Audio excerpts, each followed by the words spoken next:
My name is Cody Redmond, and I'm from McKees Rocks, Pennsylvania, which is right outside of downtown. I grew up with two sisters, mom and a dad. I would say that I am a dedicated personality, if that would count. Anything I do, I put myself 100% in it. If it's the gym, cheerleading, rugby, any of that, I'm all in it. Even the fraternity life, I'm 100% in any activity that I do. Whenever I went to CCAC, they didn't have a cheer team. I tried to start one, but we didn't have enough of the funds to be able to start that. So then I transferred over to RMU, and then whenever I transferred here, we had the cheer team, but I was more interested in rugby. So I started out playing a year there. But then by the end of my freshman year up at Robert Morris, I felt like I needed to do more. So I went up to my friend Brittany Crow, and we're old family friends.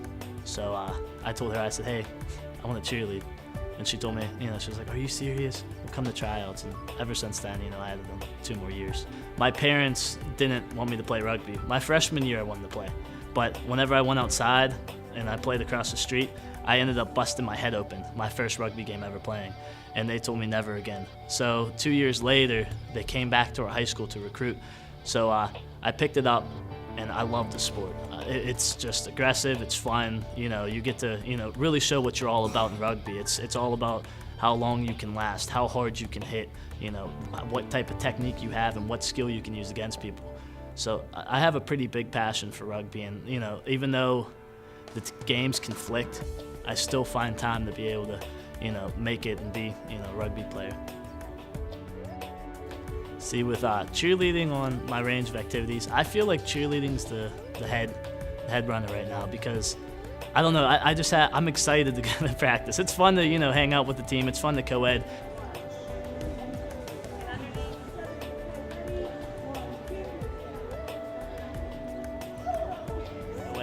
And the thing with cheerleading, it's kind of like being in the gym. It's, whenever you're trying to up your bench and up your squat, you're trying to get to the next stunt. Because there's one-hand stunts to go do with the guys, there's flipping stunts. So, every time I'm in there, I'm trying to better myself and get further along with the, the stunts to be able to impress the crowds or whoever we're in front of. Let's just say I'm not 40, and I feel that way. The type of toll that rugby and cheerleading has taken on me is, I feel a lot more aged than I am.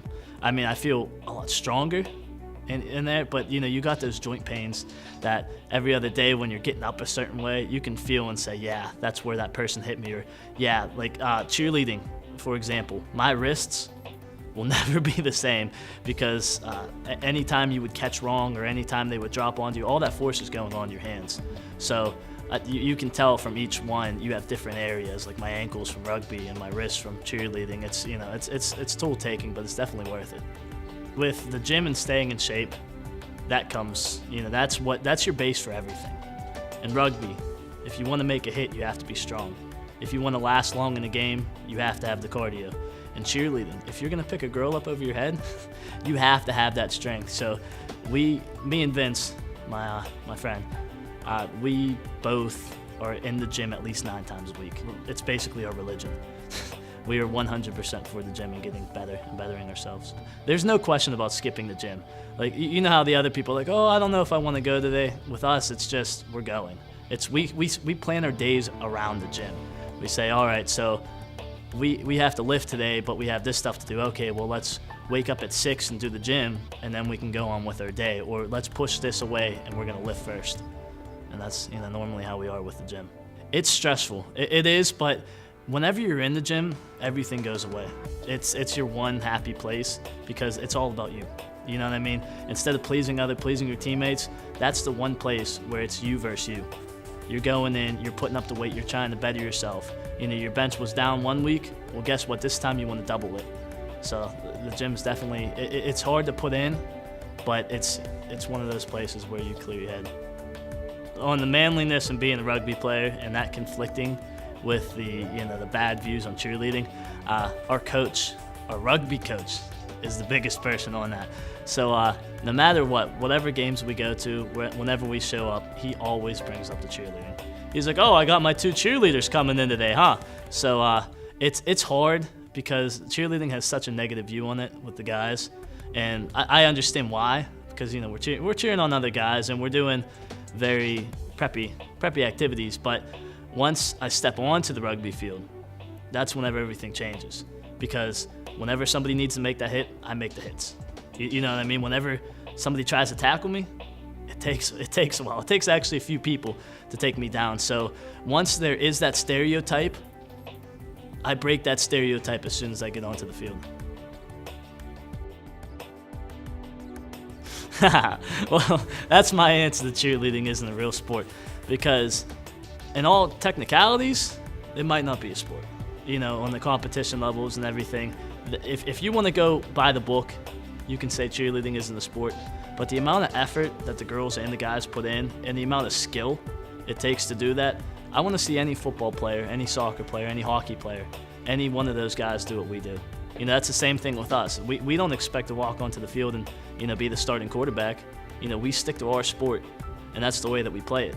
And if it takes a certain skill set to do something, then why isn't it a sport? I even feel with it being a sport and the skills that it takes to be a cheerleader, I feel like it's starting to even out, that the other sports are starting to give a little bit more of a respect towards the cheerleading. You even get some of the compliments in the gym or whenever they see you. I know they're like, "Oh, how do you throw them girls over your head like that?" And we get remarks like that from some of the other athletes. The way that I look at that is athletes respect athletes. And I don't think there's many of the sports teams that would down the cheerleaders, but whenever you go to the people that aren't involved in the activities, those are the ones that we normally get the problems with, because if there's any discussion or anything, that's the first thing that's thrown out. Is from somebody that's not involved with activities, like, "Well, you're a cheerleader." Anybody that doesn't know what it is like to go through practices, what it's like to be dedicated to lift, or do what you need to do to get your job done, those are the ones that ridicule the sport.